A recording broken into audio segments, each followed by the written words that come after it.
एक घने जंगल में बंदर और हिरन अच्छे दोस्त थे।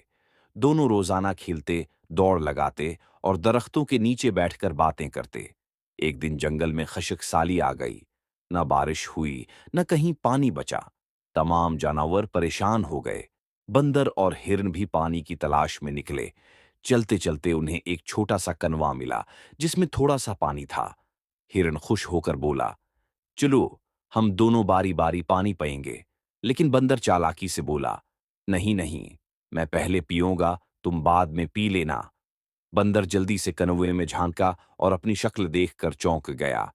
अरे, यहां पहले ही एक और बंदर है। वो डर कर पीछे हट गया। हिरन हिंसते हुए बोला, अरे नादान, वो तुम्हारा अपना अक्स है जो पानी में नजर आ रहा है। बंदर शर्मिंदा हो गया और बोला, तुम वाकई अक्लमंद हो हिरन भाई।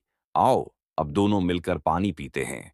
दोनों ने बारी बारी पानी पिया और वादा किया कि वो हमेशा दोस्ती और अक्ल से काम लेंगे।